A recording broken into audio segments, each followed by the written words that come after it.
Estamos esperando aqui a Suzane entrar. Como vocês devem ter visto na divulgação, né? A gente vai conversar não só sobre a prisão de pessoas que furam à quarentena, mas também sobre outras formas de punição, como multa, a advertência verbal, prisão domiciliar. E a ideia não é que a Suzane apresente nenhuma resposta definitiva pra gente, né? Até porque não existem respostas definitivas nesse momento, mas que a gente pare mesmo para refletir sobre os prós e os contras de cada uma dessas medidas punitivas e também sobre esse pensamento punitivista no geral, né? Enfim, nenhuma das pessoas solicitando é a Suzane. Olá, pessoas. Vou ser lixo, concordo. Oi, Márcia, estamos de olho. Vamos lá. Deixa eu ver aqui com a Suzane por onde anda. Pode entrar. Tem tanta gente pedindo para entrar que eu não sei se estou perdendo a solicitação da Suzane, mas acredito que não. Olá. Então, galera, enquanto a Suzane não entra, se vocês quiserem fazer alguma pergunta aí nos comentários, ou se... Aqui, Suzane pedindo para entrar e eu perdendo no mar de solicitações. Adicionar. Gente, o Moro não é o tema dessa live, desculpa. A gente pode falar sobre isso em outro momento. Oi, Olá, tudo bom? Tudo ótimo, consegue me ouvir? Sim, tô ouvindo bem. Vou só desabilitar os comentários para eles não ficarem subindo no seu rosto. Tá, ok. Deixa eu ver se eu sei fazer isso, porque esse pau não sei. Não, eu desativo aqui. Tá bom, ok. Pelo jeito tá todo mundo louco no Moro. É, inevitável, né? Notícia de agora.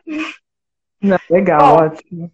então, te apresentando, Suzane Jardim, historiadora, estuda questão de encarceramento, sistema penal e, bom, já falei isso no início da live, né? A gente vai conversar aqui sobre as propostas punitivistas em relação a quem está furando a quarentena. E tanto quem está furando a quarentena no sentido de como chama, né? Burlar. Pode ser burlar. De burlar decretos municipais ou estaduais, e tanto a galera que está realmente doente, de quarentena assinada por médico e que está saindo ainda.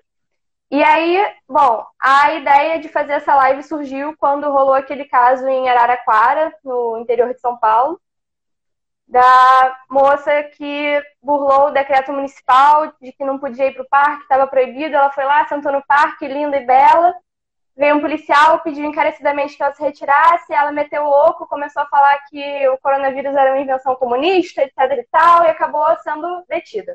Ela não foi presa, foi detida e logo depois foi solta. Mas, enfim, a gente sabe que essa não foi uma prisão truculenta da forma que costuma ser, por exemplo, que seria se fosse com um jovem negro, mas também não foi uma prisão livre de truculência, né? Não foi suave. Enfim, houve violência de ambos os lados, ela mordeu o policial, enfim, foi uma confusão. Mas daí veio... Aí, enfim, eu comecei a ver... É uma loucura, né? Enfim, eu comecei a ver muita gente aplaudindo essa detenção, muita gente de esquerda aplaudindo a detenção, até eu comentei com você, Suzane, que eu vi num grupo que é a favor do fim das prisões, as pessoas achando muito legal que essa mulher tenha sido detida. Então, a minha primeira pergunta é, por que prender pessoas que furam a quarentena não é uma solução? Sei lá, eu acho que a gente tem que ir um pouco antes aí, porque, por exemplo, quando eu vi essa live sendo divulgada, foi quase... Claro, muita gente até, para minha surpresa, estava lá dizendo, concordo, tem que prender mesmo, mas é uma galera que deu para notar que não era bem o público do Intercept, não era a galera que a gente tradicionalmente conversa. Majoritariamente a galera de esquerda estava falando não, prisão não, tudo mais, mas, por exemplo, há um mecanismozinho aqui que faz inclusive a gente rir quando a gente vê esse tipo de coisa. E aí a gente está trabalhando algumas questões aqui que eu acho importante falar sobre. Uma delas é uma questão básica de gente que a gente desacostumou a ver sendo repreendida, sendo reprimida pela primeira vez, certo? Eu vi uma série de memes, eu acho que você viu também, tirando sarro daquela galera super burguesa, que vive dizendo, ai, não existiu ditadura, a ditadura só bateu em vagabundo, e agora tá, ai, meu Deus, João Dória, ditador que não me deixa na praia, Uhum. sabe? Aquelas coisas. E querendo ou não, isso tem um efeito humorístico, um efeito da gente de bem feito, você nunca nos ouviu, porque dá uma falsa sensação de que agora a gente está democratizando o problema, né? Mas, assim, o fato básico da gente ter pontuado que, claro, aquele tipo de detenção que se fez com a mulher de Araraquara pode ter lá seu nível de truculência, mas não é comparável ao que muitos outros sofrem por aí sem ser filmado, né? Só para falar que esse tipo de sensação ela é totalmente fantasiosa, né? A gente não está tendo uma democratização das penas, das repressões, até porque se fosse o caso, nosso presidente estava preso por, sabe, furar a quarentena ou por cagar para o assunto. Entende? Então não dá para a gente pensar que tem essa boa distribuição das coisas, mas olhando dá uma certa sensação, um certo alívio, um certo bem feito que é natural, todo mundo faz, inclusive eu faço de vez em quando aquela risadinha de canto de boca. Mas também tem um outro ponto que eu acho importante de falar, que é um ponto de como a minha psicóloga, beijo Ariadne, grande psicóloga, ela sempre costuma falar, é importante, né? Ela sempre costuma falar que quando a gente parte para o campo do desespero, a gente entra na linha do irracional. E a gente resolve as coisas no âmbito do irracional. Quando eu vejo prisão como um pedido, como uma opção, eu tento pensar muito nessa questão, porque, por exemplo, a gente está falando de uma pandemia, é mundial, a gente sabe como isso pode ser mortífero, a gente está vendo o tempo todo novas notícias, eu estava lendo ontem sobre problemas sanguíneos de coagulação que o coronavírus pode vir a dar, né, que tem gente precisando amputar, sabe, umas coisas novas, né, então a gente tem um excesso de informação, a gente não sabe filtrar, e aí a sensação de risco ela é totalmente iminente. Você tem medo, eu tenho medo, meu filho é asmático, eu sou grupo de risco também. A gente está em quarentena, então, querendo ou não, a gente olha pela janela, vê a rua cheia, o nosso medo ele vai ao máximo e a gente não sabe o que fazer. A gente olha o presidente, é aquela coisa deliciosa, maravilhosa, não é mesmo? Tipo, oh meu Deus, cadê a liderança que vai botar ordem nas coisas? E ela tá tossindo, sabe, gotejando na cara das pessoas, então isso não dá muita confiança, certo? A gente vê esse tipo de coisa e a gente começa a dialogar com o desespero. E aí que tá, se você dialoga com o desespero, você vai beirando o irracional novamente. E a vontade é que você consiga controlar essas pessoas, que você possa prender essas pessoas, porque não puni-las de algum modo, porque afinal de contas elas estão oferecendo um risco à nossa vida, à nossa vivência. Então isso é um mecanismo que acontece e que de certo modo é um mecanismo muito primário que faz muita gente querer prisão, extermínio, pena de morte para uma série de outras coisas, certo?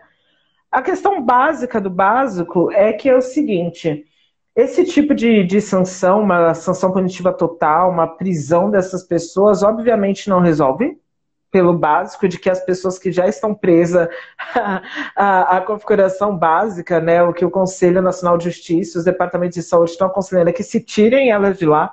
Então, obviamente, prender mais pessoas não vai ser muito melhor para a nossa saúde e para a nossa segurança. E o segundo ponto é que todas essas sanções punitivas, restritivas e tudo mais aumentam uma certa sensação paranoica que tende a trazer o efeito contrário, certo? Então as pessoas elas vou dar um exemplo básico do senhor meu pai. Meu pai, por muito tempo, real, estava achando que isso era uma grande conspiração da China com as fábricas de álcool em gel. Ok. Eu falei, ok, tá bom, ok. Fui, conversei, não adiantava, porque agora a gente não tem mais falta de informação, a gente tem um excesso, certo? Não adianta vir um especialista e falar uma coisa, 40 e outras pessoas vão no WhatsApp e dizem outra. Então a gente tem um excesso de informação, é difícil tomar decisões e tudo mais. Meu pai estava lá nessa onda de furar quarentenas e tudo mais, aí começou, não, agora é proibido, agora é proibido. Cria uma falsa sensação de, oh meu Deus, estou... Big Brother, estão tentando me vigiar. Então parece que você está sendo o grande rebelde ao furar a quarentena, sabe? Ou seja, quanto mais a gente responde na cara da repressão, o diálogo ele diminui, e aí a tendência é que as pessoas vejam o furar a quarentena como um ato de rebeldia, um ato de heroísmo, e a gente aumente os conflitos, em vez de conseguir fazer uma gestão que realmente nos dê segurança de algum modo. Né? Então, geralmente é isso. A gente pede punições mais duras sempre que a nossa sensação de segurança é frágil. Quando a gente está dialogando com o desespero e dialogando com o irracional. E é a situação que muitos de nós estamos agora. Não tem como. E se a gente pensar na própria situação das prisões, como você falou, já existe nessa previsão do CNJ para liberar alguns presos, porque, enfim, as prisões, como a gente sabe, no Brasil são superlotadas, não tem condições de higiene básicas. Então, uma vez que o coronavírus chega lá com força, a chance dele se espalhar rapidamente é enorme. A gente já tem 130 casos suspeitos, segundo o DEPEN, que é o Departamento Penitenciário Nacional, mas esses dados estão sendo colocados em dúvida. Enfim, eu estou vendo aí que parece que eles não são atualizados muito bem. A gente sabe como é a qualidade de dados no Brasil, especialmente sobre o sistema prisional, então capaz do número ser maior. Mas já tem aí, segundo o DEPEN, 96 casos confirmados. É interessante que desses 96, 70 são no Distrito Federal. Eu acho que você travou. Travou? Voltou? Voltei. Você me ouviu? Voltou. Eu ouvi tudinho. Voltou. Distrito Federal. 70 são do Distrito Federal. Não dá para ver no painel do DEPEN se são no mesmo presídio. Mas eu acho que, enfim, é possível que seja, pensando que, né, na contaminação explica que um único estado tem um número alto, né? Porque, enfim, vai passando de uma pessoa para outra. E aí, não só, então, você está colocando a pessoa que fura a quarentena em risco ao colocá-la na prisão, você está colocando aquela população que já está na prisão em risco. E aí, enfim, eu acho que esse não é muito o público que está assistindo essa live, mas mesmo para a galera que pode pensar, dane-se, bandido bom, bandido morto, tomara que morra todo mundo. Bom, não existe só pessoas condenadas na prisão, né? Existem pessoas que estão em prisão provisória, que ainda não foram condenadas por nada. Existem pessoas que trabalham na prisão, e essas pessoas que trabalham na prisão estão indo e voltando, né? Indo para sua casa, pegando transporte público. Então, o que você faz é colocar esses funcionários em risco, e são pessoas que vão continuar, né? Enfim, circulando pelas ruas. Então, não faz nenhum sentido você querer prender alguém, né? Não faz nenhum sentido. Eu acho interessante isso que você falou agora sobre os dados do DEPEN, porque quem pesquisa prisões, quem trabalha com isso, tem uma dificuldade sistêmica de conseguir dados, né? Saiu agora no site do DEPEN todo um painel que fornece dados, e eu, inclusive, queria aproveitar para indicar no Instagram mesmo, tenho... Eu sou muito idosa nessa coisa de tecnologia. No Instagram você fala página, perfil, como é que se chama? Tipo...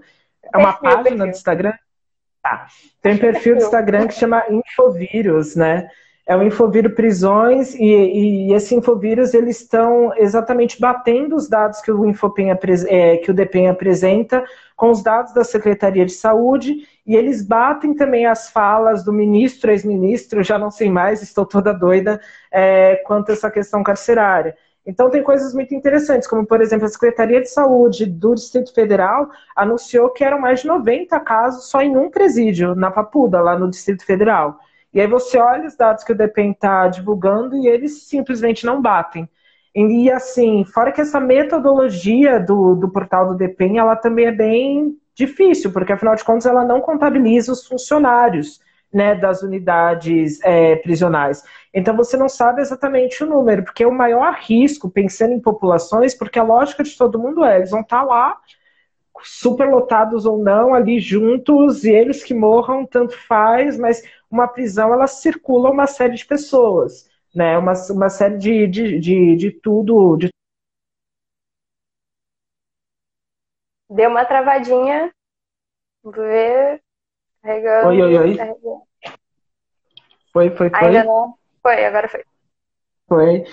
Enfim, você não tem uma metodologia que permite a gente entender a extensão real do problema, né? Então, para quem quiser acompanhar, de fato, todos os contrapontos, informações balanceadas e tudo mais, tem a galera, são grupos de estudos em criminologia, em questão carcerária, do Infovírus Prisões, aí no Instagram a gente acha, é facinho de acompanhar.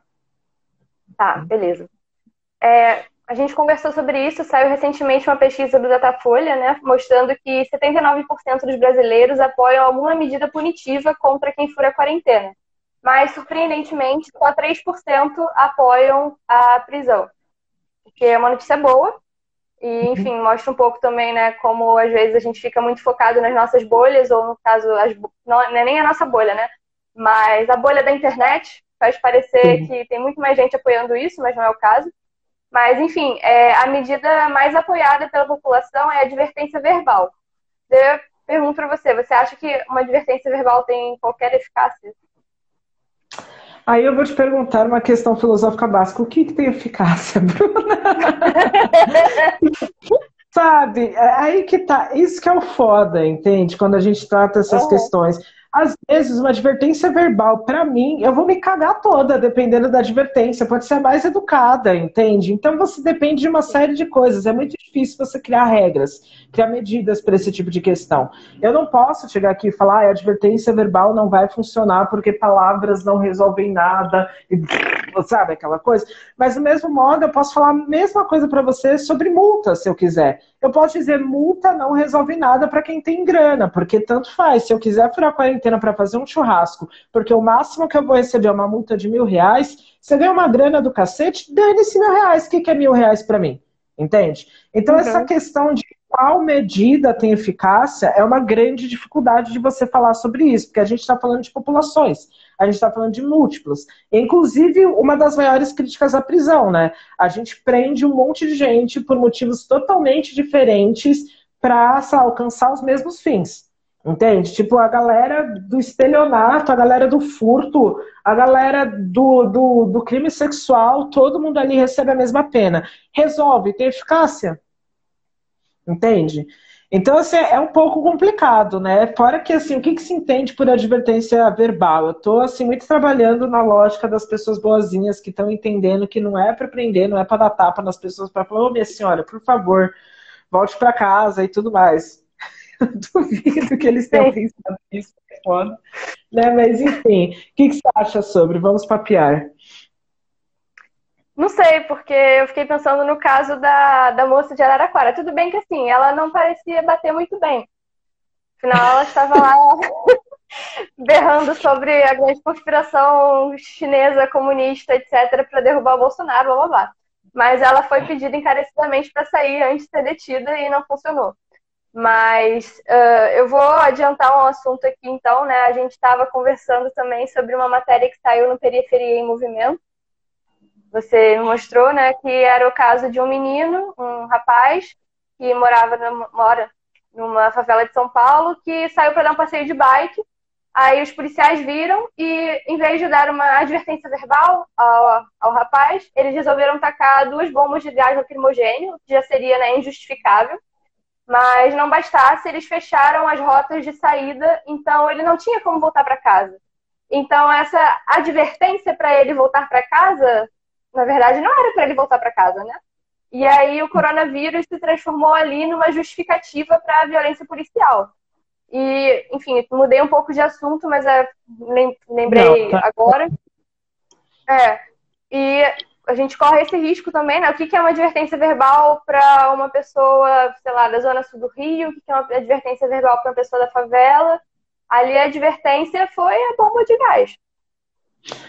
Exato, porque aí a gente volta no centro de como que é a formação das nossas polícias, né? O que que é o poder de polícia, o que que são as advertências dadas por poder de polícia, assim por diante, certo? Igual, por exemplo, eu estava conversando esses dias aqui exatamente sobre isso, né? A gente pensa, vamos supor que todos nós tenhamos um incrível senso de comunidade, o que a gente não tem, certo? A gente não tem isso, é comum acordo e tudo mais.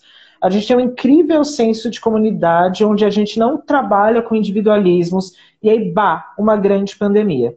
Tendo esse grande senso de comunidade, todo mundo vai não só lutar por si, vai lutar pelo outro, então a gente supõe que todos vão respeitar o isolamento, vão, né, fazer esse tipo de coisa. Supondo que a gente tem esse grande senso de comunidade, e mesmo com tudo isso tem consenso, não tem fake news, entende? Vamos, né, pensar nesse mundo lindo, mesmo dentro desse Uhum. mundo, alguém cura a quarentena.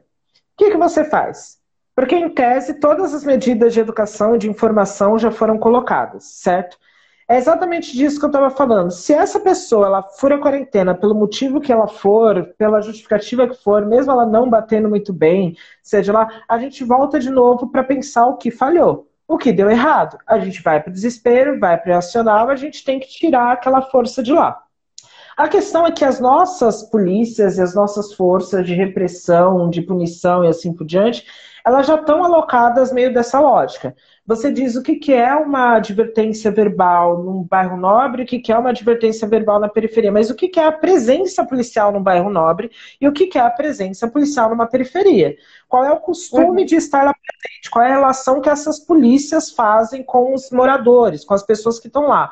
Não que eu seja o tipo de pessoa que acredita em polícia do bem, sabe? Assim, a polícia amor, a polícia da comunidade, a polícia que vai lá e conhece seu filho antes de dar um tiro nele. Eu não sou essa pessoa, né? Porque tem uma galera que é super... Ah, você sabe que tem essa galera.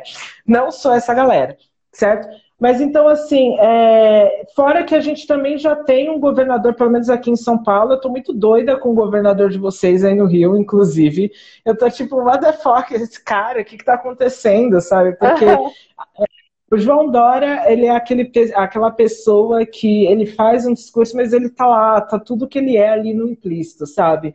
Ele deixou claro que tá pensando em medidas coercitivas, em medidas repressivas, e toda vez que ele falou isso, ele falou dos bailes funks nas favelas e nas comunidades como um grande exemplo, sabe? Ele não pensa no, sei lá, o Saulo Pôncio é daqui, eu gosto de falar dele, né? Quando eu vou dizer, gente, que a polícia com certeza não vai incomodar. Eu nem sei de que estado ele é, mas enfim, eu acho que é da Bahia, sei lá, enfim, não me interessa. Então, assim, a gente já tem os estereótipos de quem vai ser agredido essa advertência verbal e quem não. Isso é da formação das nossas polícias, isso é de quem a gente se acostumou a não ligar também, né? De quem a gente acha que tem que apanhar e tudo mais. Porque é a mesma coisa, o menino estava lá andando de bicicleta, certo? Se você joga essa história para alguém que não é periférico, a pessoa vai responder, quem mandou sair? Certo?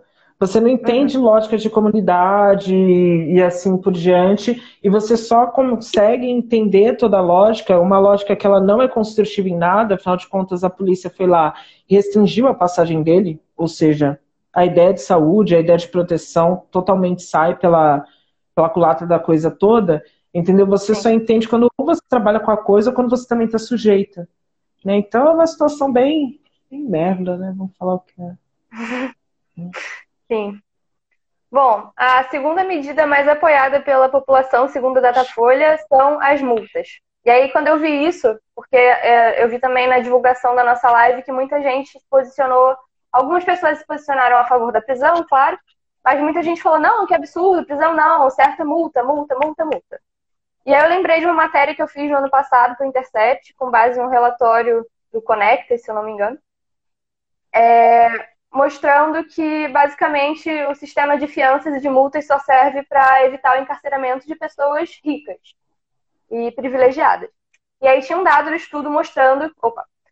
bom, a gente sabe que a maior parte da população carcerária do Brasil é negra, mas, apesar disso, 48% das penas de multa que são pagas no Brasil são pagas por pessoas brancas. Só 39% são pagas por pessoas negras. E a gente sabe, obviamente, para você pagar uma multa, você precisa de dinheiro. E quando você é condenado a pagar uma multa e você deixa de pagar essa multa, você passa a ter alguns direitos seus restringidos. E um desses direitos, por exemplo, é o direito ao voto. Então, a gente pode pensar que é o caso de uma pessoa que está sem emprego, que fura a quarentena, recebe uma multa, não tem como pagar essa multa, porque ela já nem tinha como pagar as contas dela normalmente, ela vai perder o direito ao voto, enquanto, como você falou anteriormente, né, uma pessoa rica vai receber uma multa de, sei lá, que seja uma multa caríssima, uma multa de 5 mil reais. Uma pessoa mega rica vai falar, foda-se, eu vou pagar essa multa e eu vou pro meu churrasco, porque eu quero sair pro meu churrasco. Então, também é uma questão, não é tão simples assim, só multa todo mundo, porque isso vai atingir as pessoas de formas muito diferentes e vai ter pode ter efeitos prolongados, né? No caso, como eu falei, de quem não conseguir pagar a multa e não poder votar, por exemplo. Não, e eu fico pensando também, porque a lógica da galera que apoia multa, multa, multa, é uma lógica de pegar todo esse dinheiro das multas e aplicar no sistema de saúde. E assim, eu acho incrível a fé institucional dos seres humanos. Eu acho assim maravilhoso. Sério, eu falo, caralho, que incrível. Porque, assim, em tese, a gente tem todo aquele fundo penitenciário, sabe? Aquela coisa toda, que é o dinheiro das multas. Porque eu não sei se vocês sabem, a pessoa, ela não é só presa. Ela é presa, ela tem que pagar um monte de multa, é uma porra que, pra muita gente, persegue o resto da vida. Em tese, todo esse dinheiro volta para o sistema, sabe? Tipo, legal, ótima ideia, vamos fazer isso. Então vamos fazer primeiro, ó, olha o que se supõe. Primeiro a gente faz uma divisão de quem é rico, privilegiado e tá na rua porque quer. A gente tem que dividir isso de algum modo, tá? A gente vai ter que saber adivinhar isso daí, entender, ok. Feita essa divisão totalmente arbitrária, a gente vai aplicar uma multa muito grande, porque essa multa é para voltar para a nossa saúde, certo? Então a gente vai ter que ter toda uma galera fazendo a gestão desse dinheiro, voltando esse dinheiro para o sistema público. Isso em quanto tempo? Quanto tempo mais ou menos a gente tem? Até, sei lá, pico de quarentena e tudo mais, sabe? Eu fico, gente, sabe, assim? Então, assim, é para além dessa questão mais básica de, obviamente, o mais pobre não vai poder pagar. Porque se a lógica da multa ela só faz sentido se é uma multa muito alta, né? Você só não Sim. vai fazer o negócio se você tem medo. Então, obviamente, quem está fudido sem emprego, esperando R$ 600 sair, porque está lá atualizando o tempo todo, dizendo volte amanhã, volte amanhã, volte amanhã, talvez tenha mais medo, talvez não saia, se vai ser multado, vai ter implicações. Mas, para além disso, pensar o quanto a gente está tendo muita fé no sistema institucional atual, sabe? Tipo, sério, vocês realmente têm toda essa confiança que a gente vai ter essa potência de gestão, essa rapidez para juntar todo esse dinheiro, aplicar de forma real, de forma rápida, né? Então, assim, tem uma série de coisas. Fora que mesmo, por exemplo, tem a quem propõe a multa para quem fura a quarentena em qualquer situação e tudo mais, né? Atualmente a gente está vendo o rolê das máscaras obrigatórias. Aqui, eu não sei como é que está no Rio de Janeiro, se eu não me engano, aí é obrigatório, com pena de previsão de multa, que não vai ser aplicada em pessoas físicas, só em estabelecimentos comerciais, se eu não me engano. Não sei, acho que não sei. Então, pelo que eu entendi, no Rio de Janeiro vai ser mais ou menos assim. A pessoa física ela não vai ser multada, mas vão ter os estabelecimentos comerciais, eles vão ser responsáveis por fazer uma gestão, não deixar entrar quem está sem máscara, e se eles forem denunciados, eles vão receber uma multa, sanções administrativas e uma série de outras coisas. Em algumas cidades do interior é obrigação com multa para a pessoa física. Aqui em São Paulo a gente teve uma recomendação, né? Em algumas cidades do interior não, também é uma obrigatoriedade prevista por lei, mas na cidade, na capital, é uma recomendação. Então, recomenda-se que você saia. E assim, a lógica de todos esses movimentos é apelar para o valor simbólico do direito, do valor simbólico do direito. Afinal de contas, se um governador, se alguém coloca e diz obrigatório, parece que as pessoas vão levar mais a sério o problema. Vão entender que a gente tem uma coisa muito séria acontecendo. Então é um apelo básico para o valor simbólico das coisas. Se o apelo básico pelo valor simbólico e tudo mais, dentro da recomendação. Eu não sei como é que está aí, Bruno. Como é que está aí as pessoas? Você olha para as pessoas estão usando máscara? Como estão as coisas por aí? Então, eu só posso falar do que eu vejo da minha janela, basicamente. Mas tá bem dividido ainda, mas eu tenho visto cada vez mais pessoas com máscaras. Antes, assim, tem uns 10 dias que eu não saio de casa mesmo pra nada, enfim. Mas última vez que eu lembro de ter saído pra ir ao mercado, tinha pouca gente usando máscara. Galera muito aglomerada ainda. Teve uma vez que eu tive que ir ao correio, aí lá já estava mais organizado, tipo, já tinha passado alguns dias, a galera estava respeitando o espaço de 2 metros entre uma pessoa e outra, e tinha uma galera mais com máscara mesmo, e o correio estava mais preparado também, né, para receber as pessoas do que o mercado. Mas ainda está bem dividido. Então, aqui tem uma certa divisão e uma certa divisão que talvez seja inevitável, eu não faço ideia. Já aconteceu de eu ir no mercado esquecer que tinha que ir de máscara e voltar e pegar e aquela coisa toda e tal. E aí, assim, é muito o que eu falei no início, a gente meio que fica sem alternativas, a gente não sabe muito o que pensar, porque a gente faz a nossa parte e a gente espera que o outro faça também, que tenha a mesma racionalidade, que tenha a mesma lógica. Quando a gente vê que isso não está acontecendo, a gente precisa pegar pelo pescoço e que algo seja feito. Só que a gente não tem esse controle total das pessoas, né? Então, por mais que a gente possa, eu sempre falo, não dá para você achar que uma medida mágica vai resolver tudo, só advertência verbal, só aquilo, isso não existe, não tem como. A gente tem que lidar com a realidade, que a gente tem um excesso de informação total. É a pessoa que lê hoje, que no mesmo WhatsApp, sabe, na mesma lógica ali, lê que tem que sair de máscara, que o governador falou que sim, aí depois tem lá fake news dizendo que não precisa, que não tem eficácia. As pessoas, elas recebem informação com muita dificuldade de filtragem, as pessoas, elas estão desconfiadas. Então a gente tem várias outras coisas para cuidar. Eu acho que o básico do básico aqui é só entender que a lógica punitiva para mexer com uma coisa de saúde pública que mexe com tantos sentimentos, está mudando a nossa rotina, ela é uma tentação, saca? Ela é uma tentação total, porque você quer, de certo modo, ter a sensação de que isso vai se resolver, que a vida vai voltar ao normal, que vai dar tudo certo, que está todo mundo fazendo a sua parte. É difícil, não tem como você controlar todos os brasileiros, não tem como você controlar toda a população. Então, o medo, esse desespero leva a gente a cair nesse lugar. Mas eu acho que a questão básica é só alertar como também são armadilhas. Não fazem sentido, sabe? A gente não vai ter uma distribuição democrática de multas, de penas, de advertências. Isso está tudo ligado com as nossas tradições de abordagem na periferia, de abordagem em bairros nobres, com a nossa distribuição, assim, como, por exemplo, a gente vai ver políticos quebrando quarentena, cagando totalmente as recomendações quanto à saúde, e se a gente tem isso sendo posto ao olhar público o tempo todo, como é que a gente vai cobrar que o cidadão tenha outra conduta, sabe? Se as nossas lideranças estão fazendo tudo ao contrário. Então, assim, são várias questões aí, eu acho que é muito importante a gente lembrar um pouco disso. Tem um psicanalista famosíssimo, já falecido, Emílio Rodrigues, que ele fala sobre... Eu acho que eu travei, né? Travei. Travou um Voltei. pouquinho, mas a voz tá normal. Tá voltando. Alguém Agora travou. desvoltou. Entrou. Travou eu, você...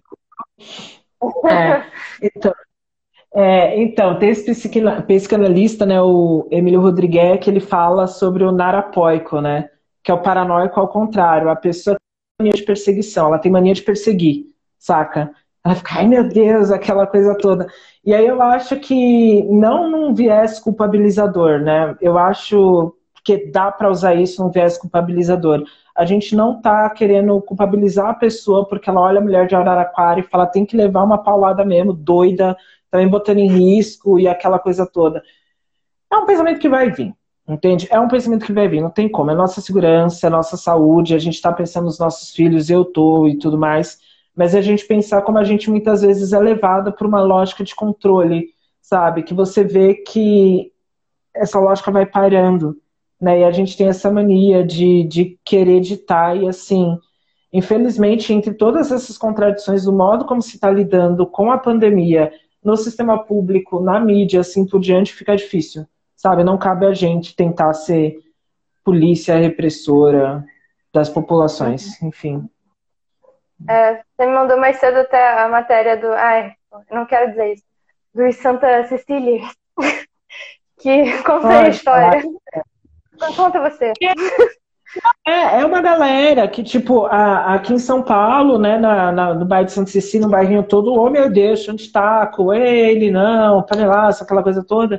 A galera tava vendo o pessoal fazendo corrida no Minhocão, aquela coisa, passando, assim, pelas ruas, e vaiando, jogando ovo, saca? Que era um negócio meio de ficar vistoriando mesmo quem tá quebrando a quarentena. Inclusive, saíram algumas contas do Instagram também, que eram para denunciar em algumas cidades. Eu vi uma do Espírito Santo, que era tipo para postar foto e denunciar quem estava quebrando a quarentena.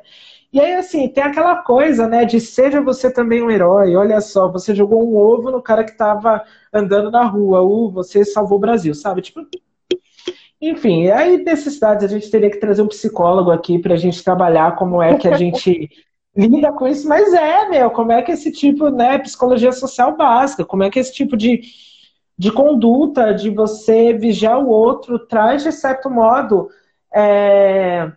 um alívio que, sei lá, às vezes o governo, que o sistema não está te dando. Porque vamos combinar, eu não sei se eu me sinto, meu Deus, estão cuidando aí de mim, eu fico meio, saca? Então você parte para umas outras medidas que no fundo, claro, pelo amor de Deus, gente, eu não estou comparando as coisas, Mas, no fundo, é, de certo modo, uma lógica que leva, tipo, a linchamentos públicos, né? Você não põe fé nas instituições, na lei e tudo mais, e aí você vai e apela para uma ultraviolência, você apela para um comportamento individual de polícia, entende? E é claro, eu sou a pessoa a primeira que diz, meu Deus, não tenham fé nas instituições e tudo mais. Só que a gente não tem fé nas instituições emulando o que de pior vem delas. A gente tenta imitar o que de pior elas nos fornecem, em vez de pensar maneiras alternativas ali de lidar com as coisas. E é muito difícil, porque a gente está em quarentena, lidando com a nossa falta de trabalho, com as nossas famílias, né, e tudo mais. Então, parar para pensar um pouco em como lidar com o outro dentro desse contexto é um desafio. Eu acho que a gente travou de novo, a gente vai ficar nessa de trava, não trava, mas já está acabando, Mas então tudo bem. deu pra ouvir. Tá tudo bem, ótimo. Para finalizar, então, que realmente estamos acabando, você sabe se, enfim, na história do Brasil já houve algum momento de haver medidas punitivas em outro tipo de epidemia, alguma coisa assim? Então, a gente não teve necessariamente o que a gente sempre usa de exemplo é a tal da revolta da vacina, né? Que todo mundo conhece o que aconteceu e aquela coisa toda, que nada mais era a epidemia de varíola, todo mundo ali, quase, né, mortes a mil, uma doença seríssima. Pela primeira vez, você tem que fazer uma campanha de vacinação, não se pensou em nenhum tipo de campanha pública, e a lógica era militarizada, você levar militares para entrar dentro das residências e vacinar as pessoas obrigatoriamente, compulsoriamente. E o caso, o que aconteceu é que essa falta de comunicação, ligada principalmente com as medidas eugenistas da época, gerou uma revolta absurda. Porque a gente está falando de uma época onde o Brasil ele dizia como discurso de pessoas públicas que a gente tinha que embranquecer a nossa terra, que a gente talvez devesse, sei lá, esterilizar pessoas doentes e aquela coisa toda. E aí, se você cria toda uma narrativa de que militares vão entrar em favelas, em cortiços, para te, sei lá, te dar uma picada com uma substância X, obviamente essa população vai entrar. E é muito louco como a gente lida com isso, porque eu, na escola, eu aprendi toda essa história como a população era burra, porque Sim. não entendia que o governo queria fazer o bem para ela. E, de certo modo, sim, a vacinação era o bem, certo? Mas você não pensa exatamente como que é que certas narrativas vão cair ali para aquela população, de acordo com o contexto e tudo mais. Então, por exemplo, eu acho que vocês conhecem um exemplo de Paraisópolis, aqui em São Paulo. Né, Paraisópolis tem um histórico ferrado, né, uma comunidade enorme, é praticamente uma outra cidade, né, uma favela que é uma cidade, aqui na capital. Então, um histórico absurdo de violência policial, de entrada truculenta das forças do Estado lá dentro. E aí, diante dessa epidemia, eles fizeram, sabe, comunas, entende? Tipo, dividiram os moradores. Tem um morador responsável por cada região ali de Paraisópolis. Eles vão passando, vão fazendo visitas, vendo as necessidades, vão instruindo uns aos outros, vão num diálogo que é para cortar essa lógica de você entrar e tentar impor um comportamento ali, né, nesse tanto de informação que se coloca, sem saber de fato que conduta tem que se adotar ou não. Você vê uma coisa no jornal, depois tem sua tia-avó falando que é totalmente ao contrário. Você olha, gente, fumante tem risco, aí depois, não, gente, fuma assim que é bom, sabe? Até eu tô em dúvida quanto a isso agora. Tem umas notícias saindo sobre nicotina e corona, eu tô assim, ai meu Deus, enfim. Certo? Então, do mesmo modo, quando a gripe espanhola estourou aqui no Brasil, a gente não teve uma grande... Aqui no Brasil, né? No Brasil a gente não teve uma onda de mortes. A gente teve o Rodrigues Alves, que foi nosso presidente, morto por gripe espanhola, mas enfim, a gente não teve essa entrada, era tudo meio que abafando o caso e assim por diante.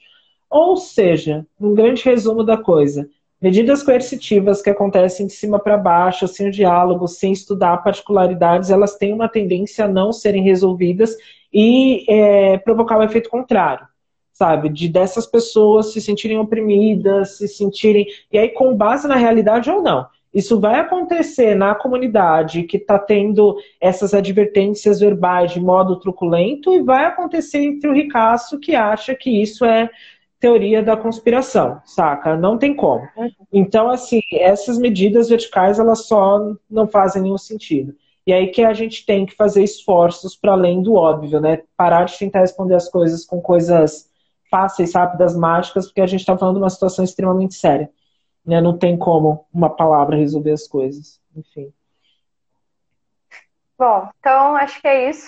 Foi ótimo conversar com Uhum. você, como sempre. E, Digo enfim, mesmo. fique bem.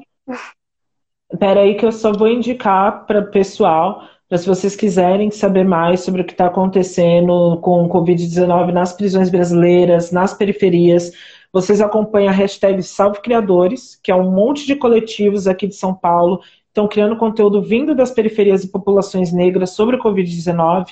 A página da Frente Estadual pelo Desencarceramento de São Paulo no Facebook está soltando um monte de notícias e vários boletins sobre a questão dos encarcerados, familiares de presos, e o Instagram da Amparar.